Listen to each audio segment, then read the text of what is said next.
I never imagined I'd be standing in my own living room surrounded by my wife's family, hearing them call me a deadbeat. But there I was, 62 years old, exhausted, watching my brother-in-law Stephen wave a stack of papers in my face. "You're done, Robert," he said. "The business is ours now. You signed it over." My wife Claire stood beside him. Her arms were crossed. She wouldn't look at me. Her sister Margaret smirked from the couch. Their mother sat in my favorite chair like she owned the place. Maybe she thought she did. "I never signed anything," I said. Stephen laughed. "You did 3 weeks ago. You were drunk. Remember?" I remembered. Claire had thrown a party, said it was for our 30th anniversary.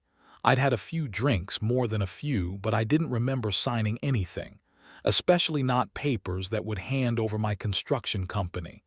The business I'd built from nothing, 40 years of sweat and sacrifice. "That's fraud," I said. "Prove it," Margaret said. "You've been drinking for years. Everyone knows it." Claire finally spoke. "Robert, just accept it. You haven't been yourself. You can't run the company anymore. My family will take care of it. They'll take care of me and the kids." The kids, my 2 daughters, Emma and Sophie, both in their 20s now, both staring at their phones, neither one looking at me. That hurt worse than anything Stephen or Margaret could say. "This is theft," I said. "It's intervention," Claire's mother said. Her voice was cold. "You've been failing for years. We're saving the business. Saving this family." I looked around the room. These people, I'd supported them for decades. Loaned Stephen money for 3 failed businesses, paid for Margaret's kids' college, let Claire's mother live in our guest house rent-free for 5 years, and this was how they repaid me. "Get out," I said. Nobody moved. "This is my house," I said. "Actually," Stephen said, "it's in Claire's name too. She's not going anywhere. You are." That's when I realized this wasn't just about the business. This was bigger. They'd planned this. All of it. The party, the papers, the intervention speech. They wanted everything. The company, the house, my retirement accounts, everything I'd worked for. "You can stay tonight," Claire said, "but tomorrow you need to find somewhere else to go."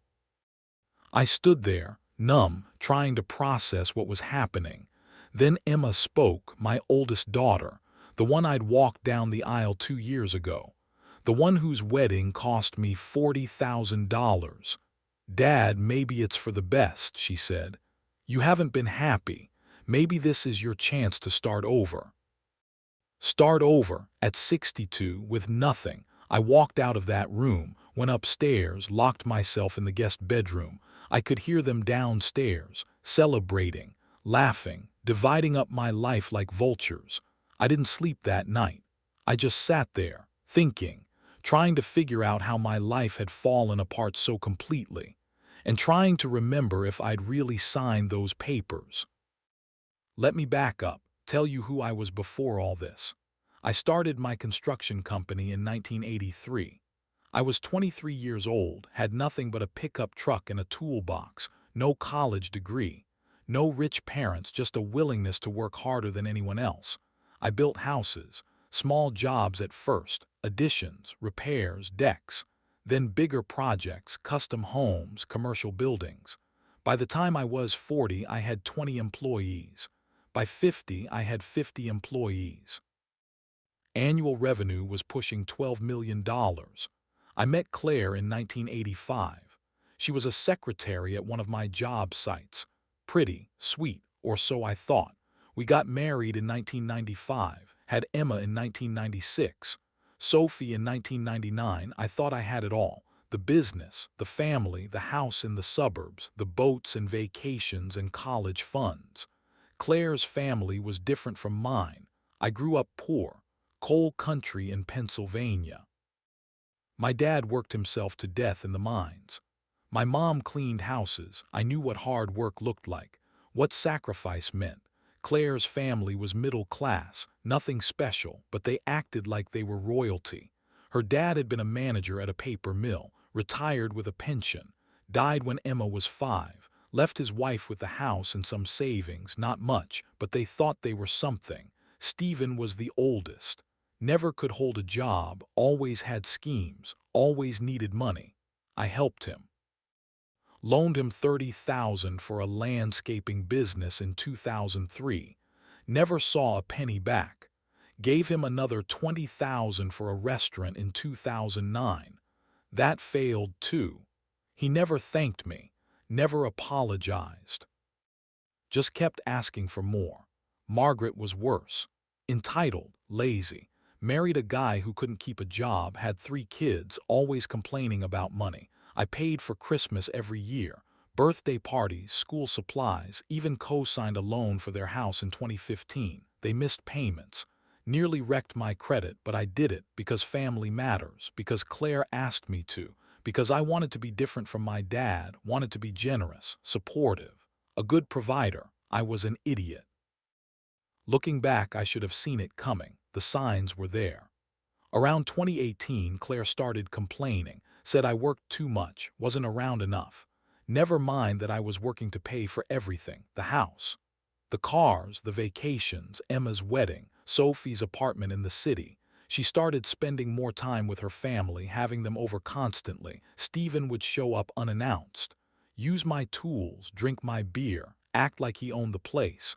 Margaret would bring her kids, leave messes, raid the fridge, never say thank you. Claire's mother moved into our guest house in 2019, said it was temporary. Her house needed repairs. She stayed 2 years, never paid rent, never even offered, just sat there judging me, making comments about my weight, my drinking, my parenting. And yes, I drank more than I should have, beer mostly, sometimes whiskey, after long days on job sites, dealing with permits and inspectors and difficult clients. Coming home to a house full of Claire's family, to daughters who barely acknowledged me, to a wife who looked at me like I was a burden. The drinking got worse in 2021. The pandemic had hurt the business. Jobs dried up. Clients delayed projects. I had to let some guys go. Good guys, men with families. It killed me. I felt like I was failing, like everything I'd built was slipping away. Claire wasn't sympathetic. She said I was being dramatic, that other people had it worse. Her brother Stephen lost another job. Could I help him out again?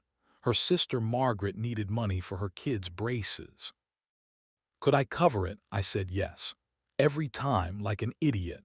The party was 3 weeks before they kicked me out.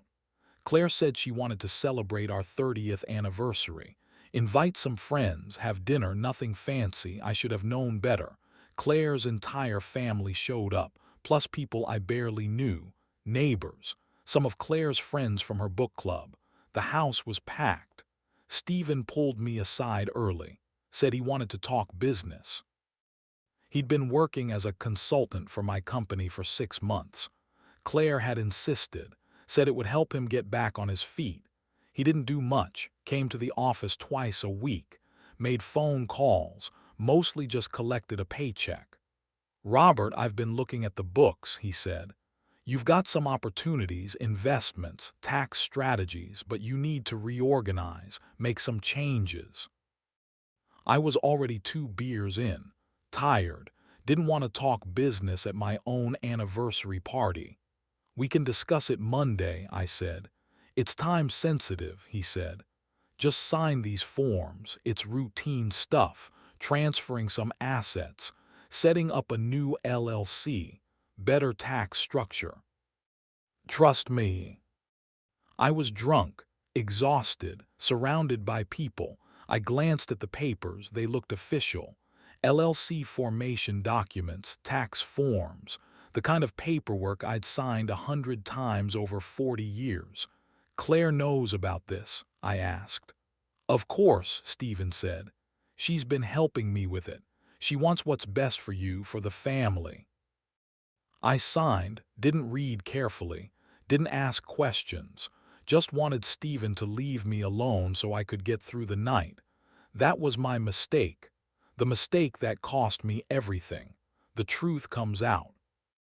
After they kicked me out, I moved into a cheap hotel, the kind with weekly rates and stains on the carpet.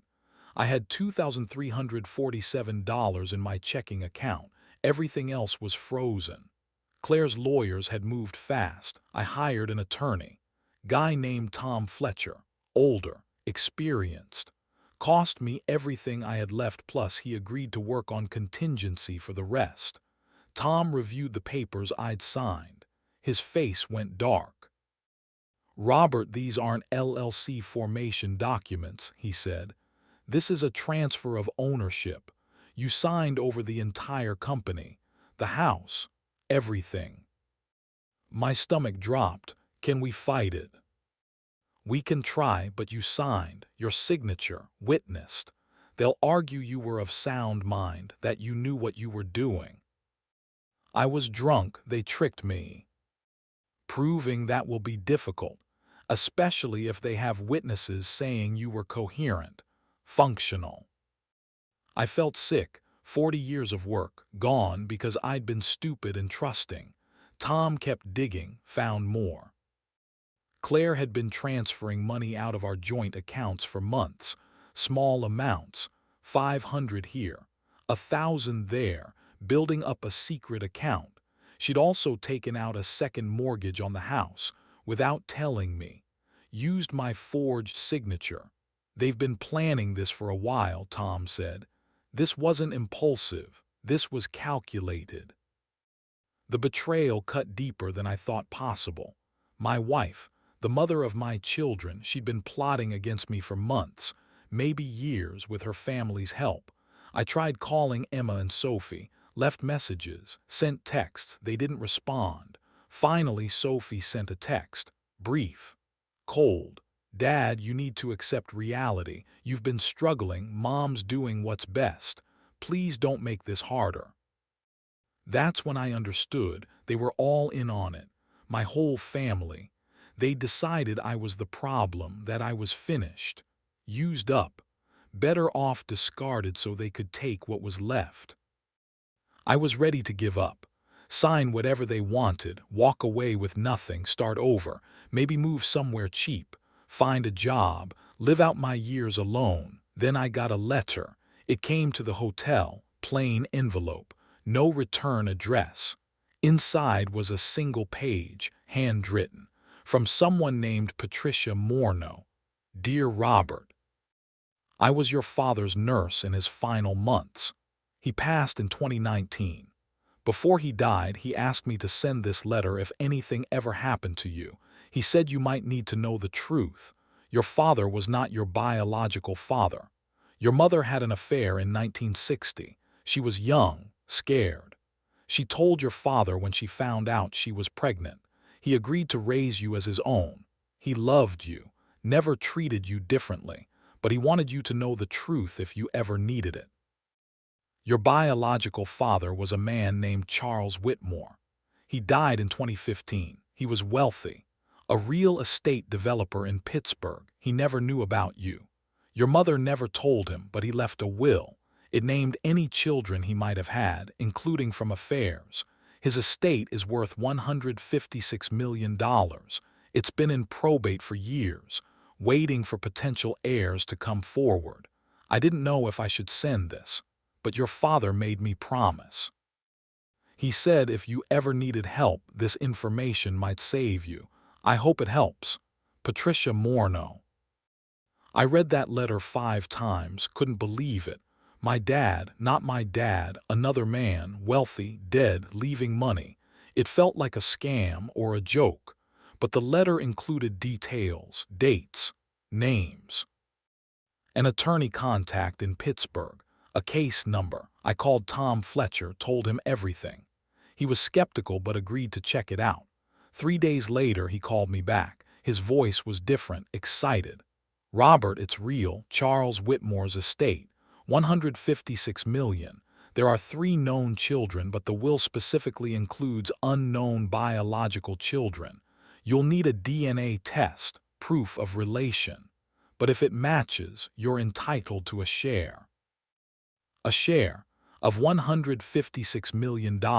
Everything changed in that moment. Tom arranged the test. It wasn't simple. We needed a sample from one of Charles Whitmore's known children or from something of his.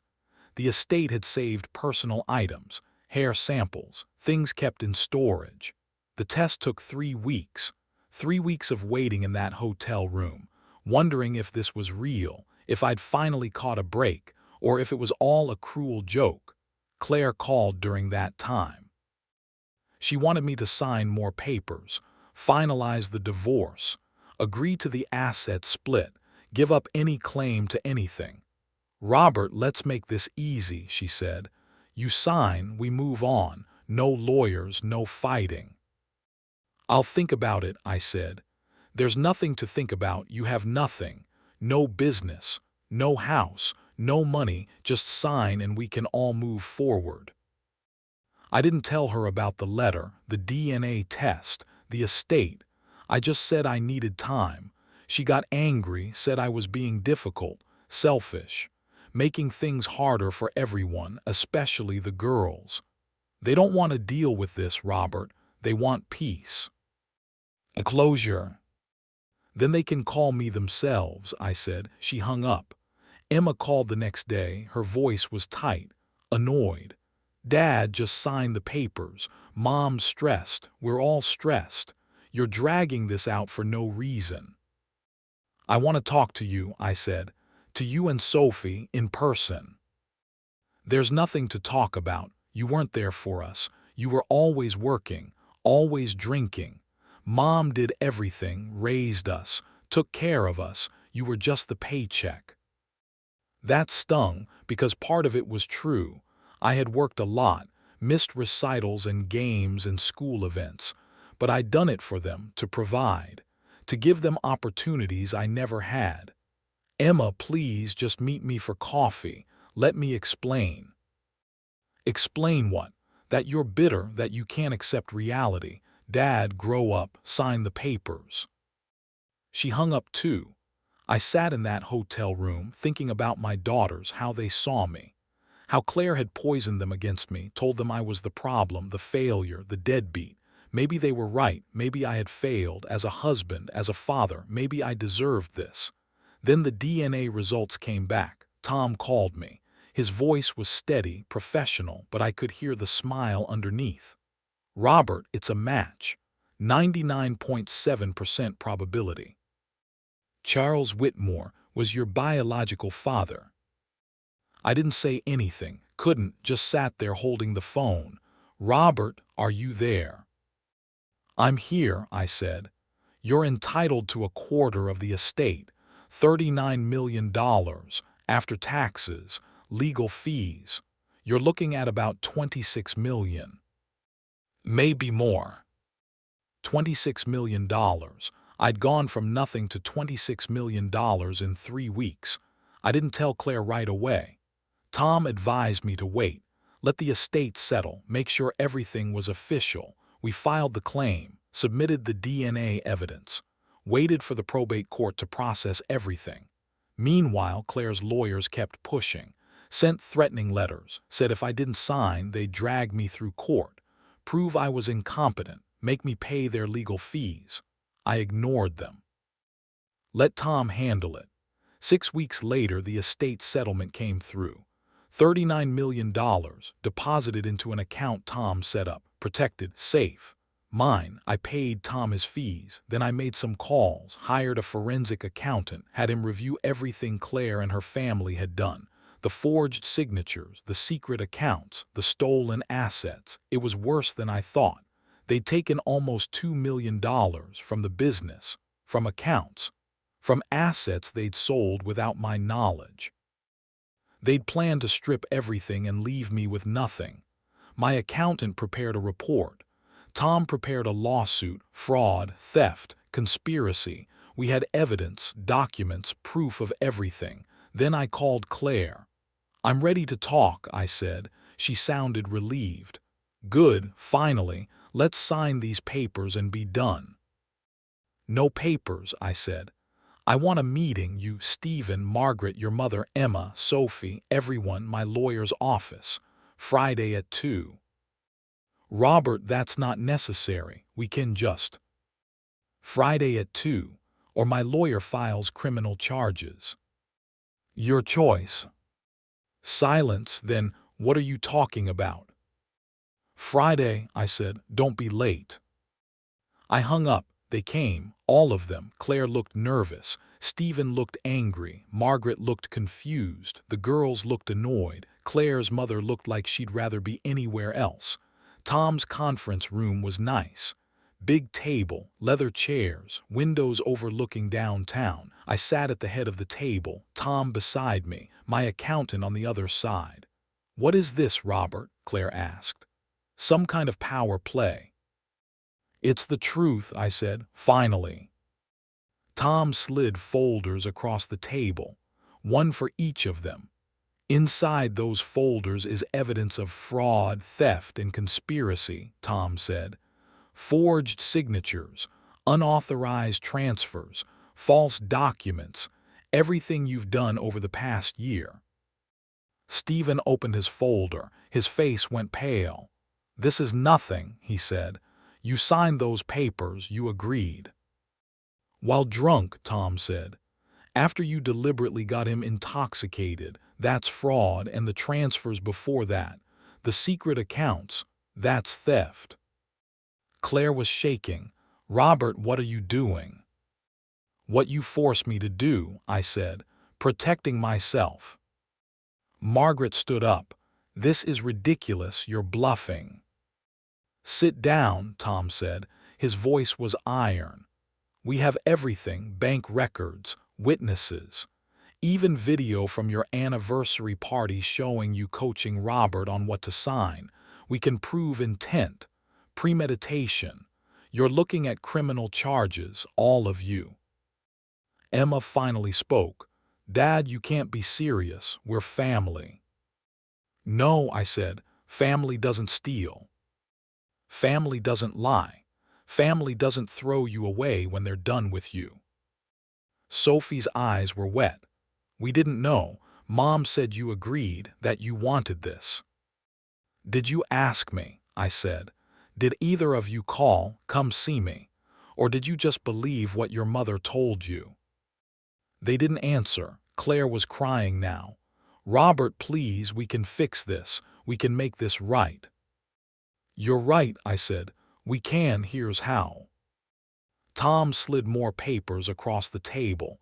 "Settlement agreements. You return everything," I said. "The business, the house, every dollar you took.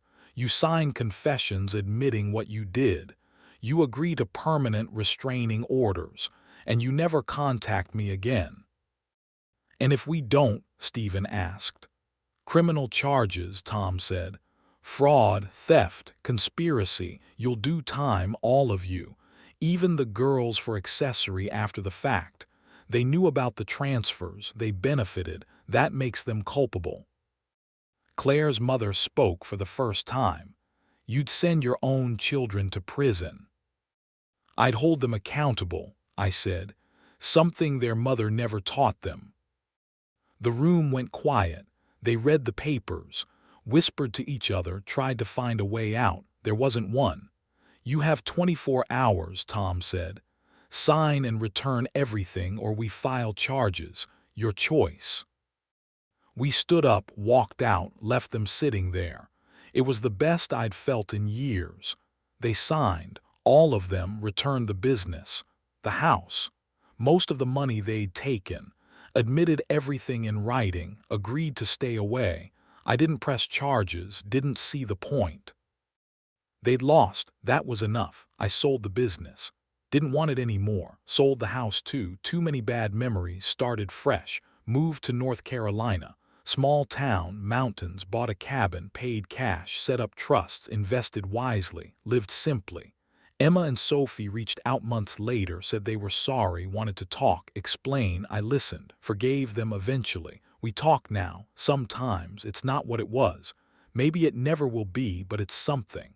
Claire sent a letter, apologizing, saying she'd made mistakes, asking for a second chance. I didn't respond. Some bridges can't be rebuilt. Stephen ended up working construction for someone else.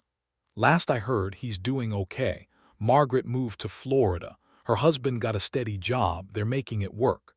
Claire's mother went to live with friends. I don't know more than that. Don't care to. I'm 78 now. 16 years since all this happened. I've got enough money to last 3 lifetimes, more than I need. I give most of it away, scholarships, veterans organizations, homeless shelters, places that help people who have been knocked down, because I know what it's like to lose everything, to be betrayed by the people you trusted most, to feel worthless and used up and thrown away. But I also know what it's like to stand back up, to fight for yourself, to reclaim your dignity. The biggest lesson: trust is earned, not given. I trusted because they were family, because I wanted to be generous, because I thought that's what good men do. I was wrong. Good men protect themselves, set boundaries, demand respect. Love doesn't mean being a doormat.